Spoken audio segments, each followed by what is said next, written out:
to Lambo and Matt's World of Sports. Today we're switching it up from football. We're getting into the college basketball scene. The ACC Tournament is starting tomorrow. Obviously, North Carolina won the regular season. We're going to have to see what teams can make some stuff happen to maybe force their hand in getting into the NCAA tournament. Obviously, kind of a down year for the ACC. A lot of that, though, is not because all the teams are just bad. It's because there's good teams beating up on each other.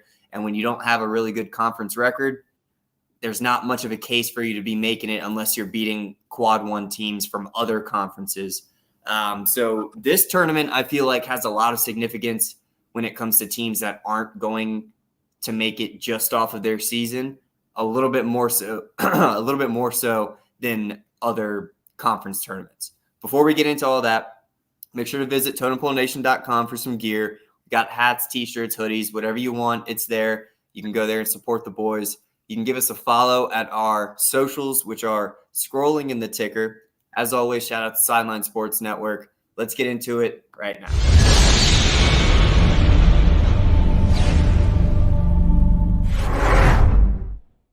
All right, it is March Madness. What's up, M2K? It is March Madness. It is time, all right? The regular season ended.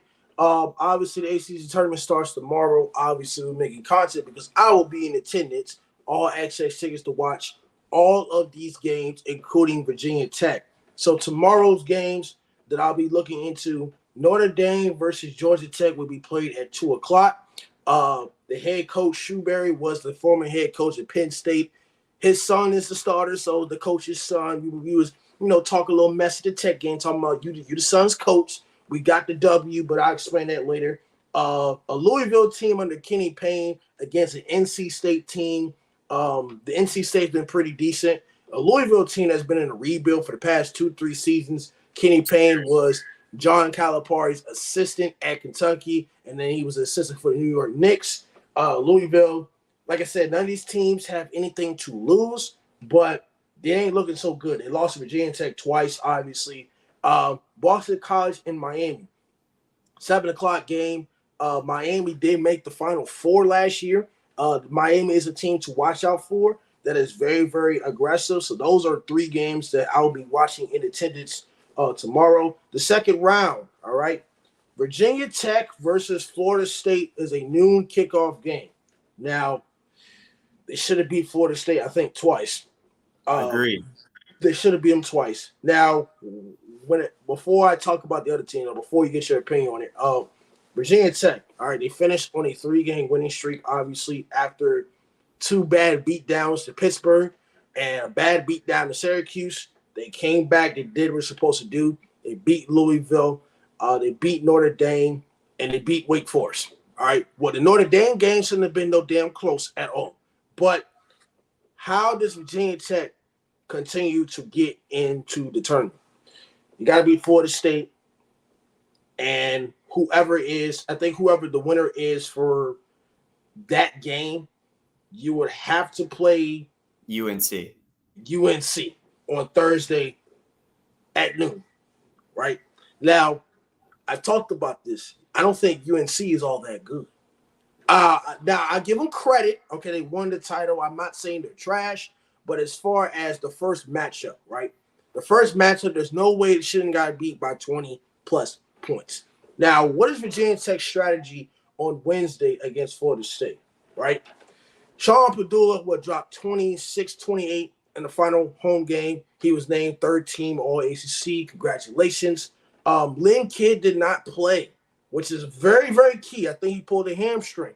He did not play the final game. I think he pulled a hamstring against Louisville. So that is not good as far as that. But in order for Virginia Tech to beat Florida State on Wednesday, run that offense through Padula, run that offense through Couture.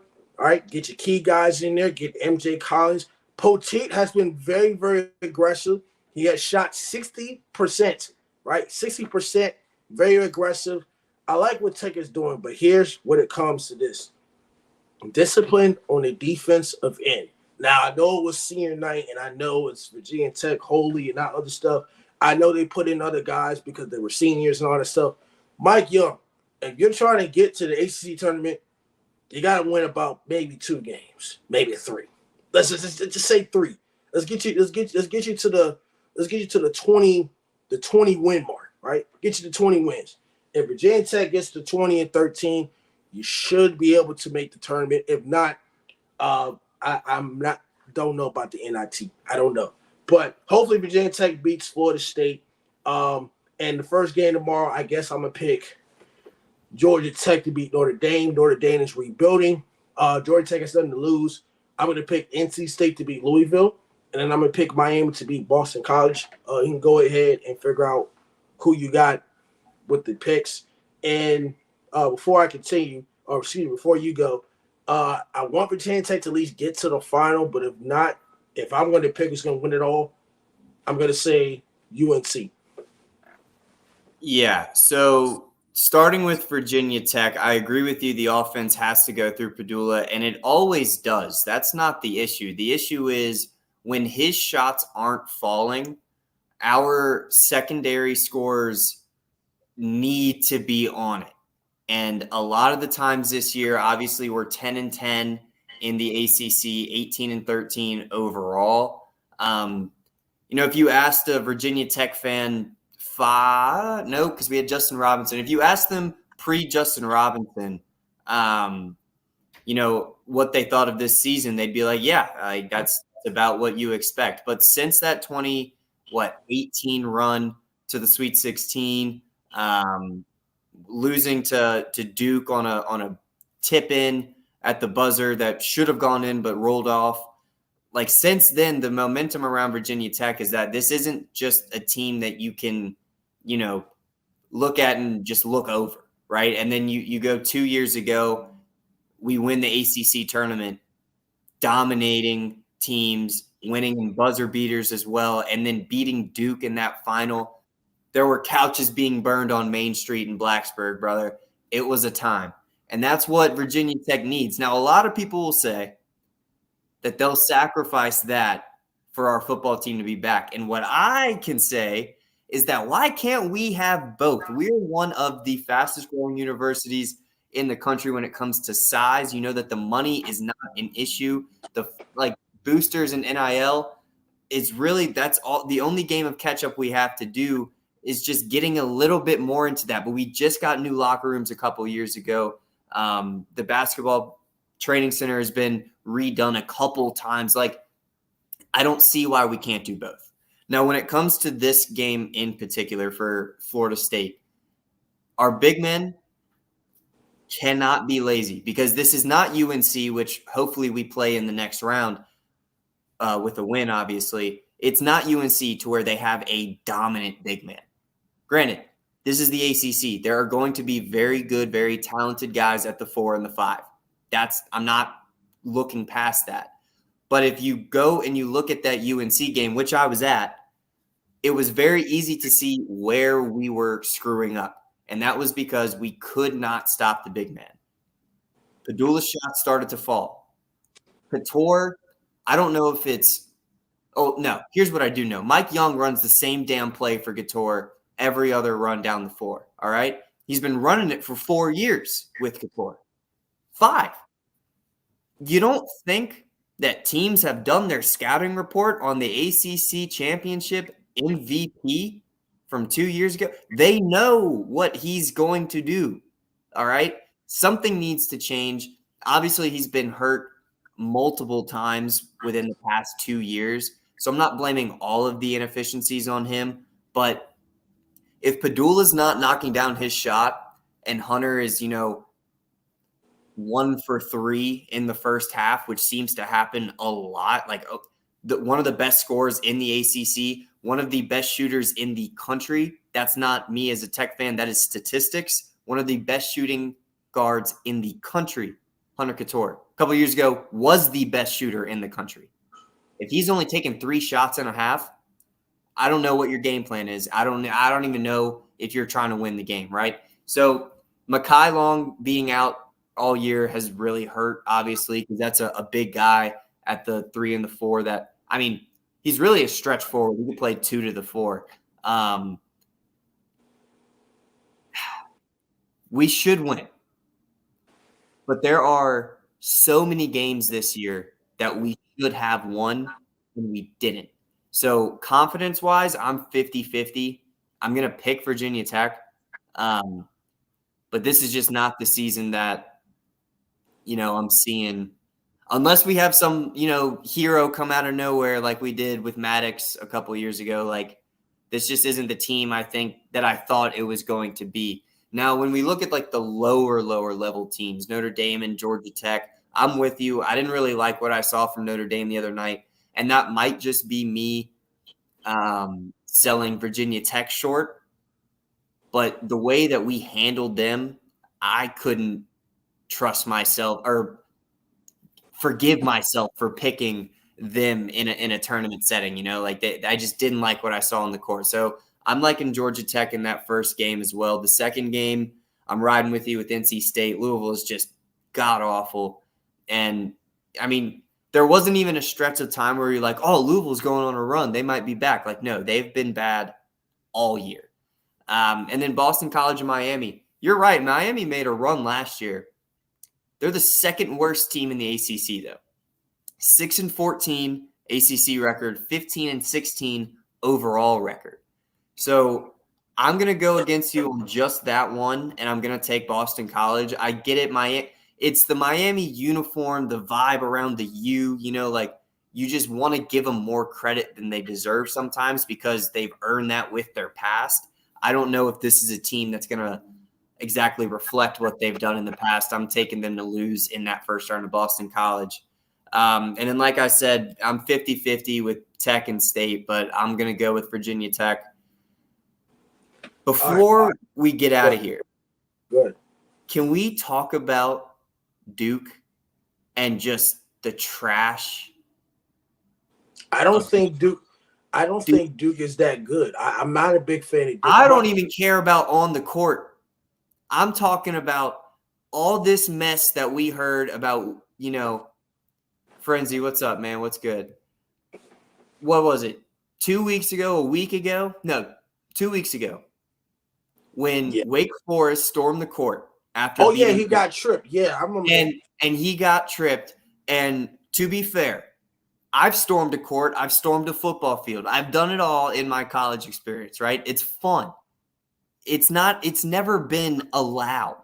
Everyone's saying they need to ban court storming. It's not allowed now.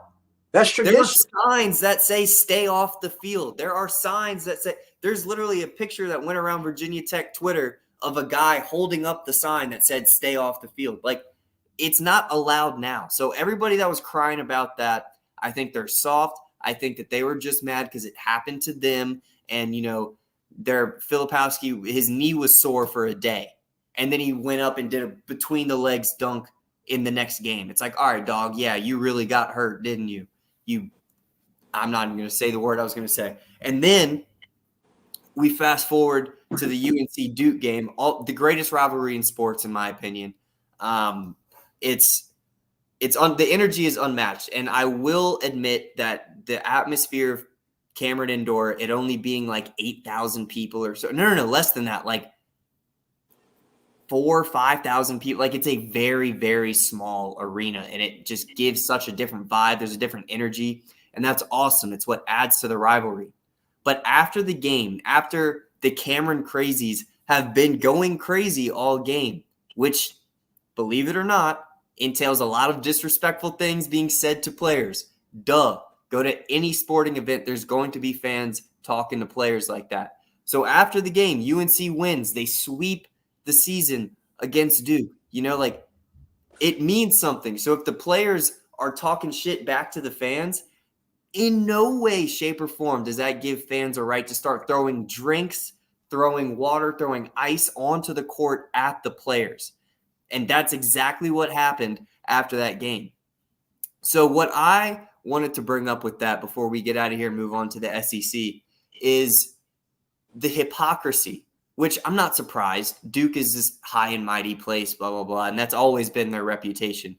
But the hypocrisy of all these Duke guys on TV and in the media talking shit about Wake Forest rushing the court and how it needs to be banned and player safety is priority one and all this bullshit. And then silence after your student section berades the UNC team with drinks and ice and cans and cups, like ridiculous, disgusting, and hypocritical. I have always said, and I will continue to say, warning, I'm about to say the F word, fuck Duke, all right? Till the day I die. That is the way I feel, and this weekend did nothing but fuel that fire even more. I'm not even that big of a UNC fan anymore, given my 5 years here at Virginia Tech. I don't care. Fuck Duke. They deserve every piece of shrapnel that's coming at them on the media, from the TV. But guess what? The guys on TV aren't talking about it because they're all Duke, Jay Williams, Jay Billis. Like, these guys that talk about college basketball week in, week out for ESPN are Duke guys. They were pissed off 2 weeks ago. They're not going to say shit about that. And that's what pisses me off about Duke. I will tell you this. So getting into the buys are very important. So North Carolina, Duke, UVA, and Pitt have a bye. They're the top 4 seeds. Now, I know I did say UNC will probably win it, but I want to watch out for Pittsburgh and what Jeff Cable is doing. He's a former Duke assistant as well. I don't like Duke either, but Jeff Cable's done a great job with his Pittsburgh team rebuilding the junk, obviously, because Pittsburgh was pretty bad a couple years ago, but them being the 4th seed in the ACC, I think Pittsburgh is a team to watch out for. Now, when it comes to UVA, watching that game at Tech, watching other games in the past, watching UVA get blown out by Tech, watching them getting blown out by North Carolina, watch them lose to Duke. UVA just doesn't have anybody that can shoot the basketball for crying out loud. They have nobody that can shoot in UVA. I mean, they got a couple nice guys, and I understand it's not your 2019 team where you had Kyle Guy and Ty Jerome, where you had veteran guys, right? I think Hunter, yeah. Tony Bennett, I mean, I think he's a great recruiter. He's a great coach. He's a great man, and I'm not shaming him. But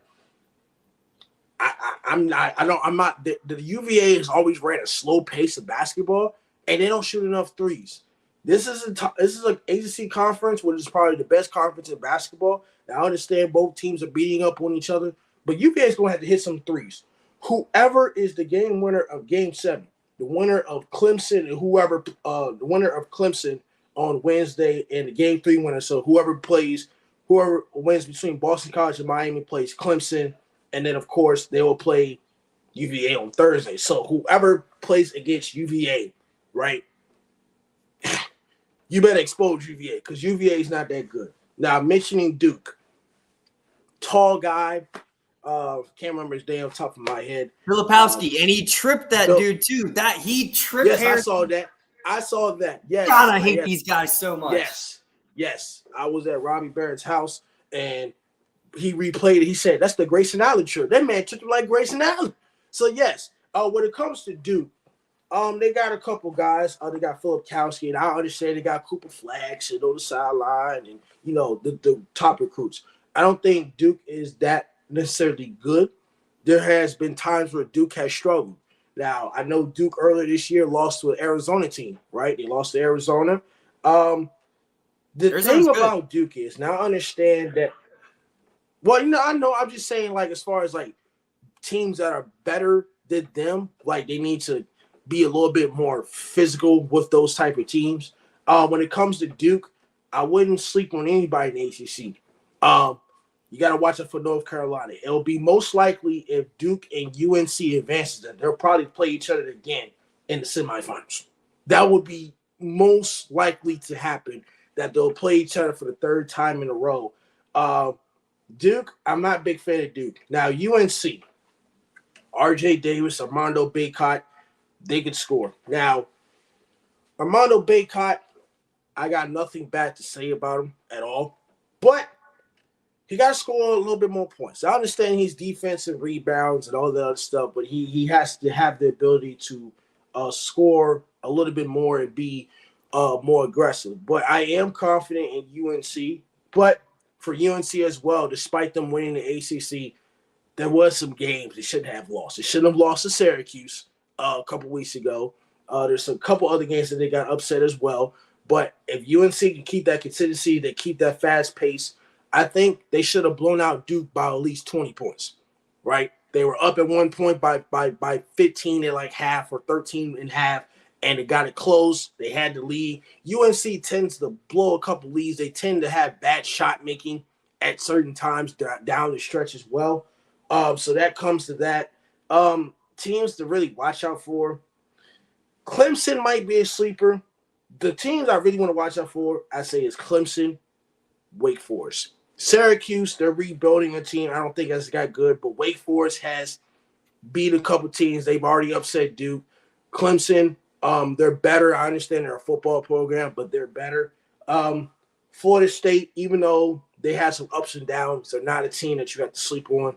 But if Virginia Tech wants to get into the tournament, which is very, very important just for the state of Virginia and for the state of Virginia Tech school, you got to – if I'm a Virginia Tech fan, I know there's a lot of fans, a lot of parents talking, all the parents I've been around, you're going to have to make it till Friday to even get to the tournament.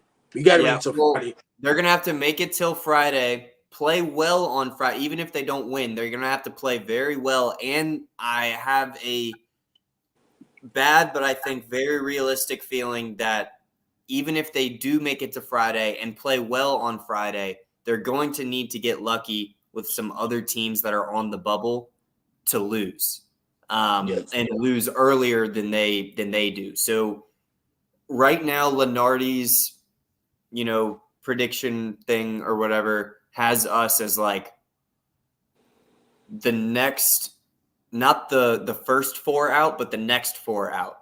So we're on the bubble, but we're on the very end of the bubble.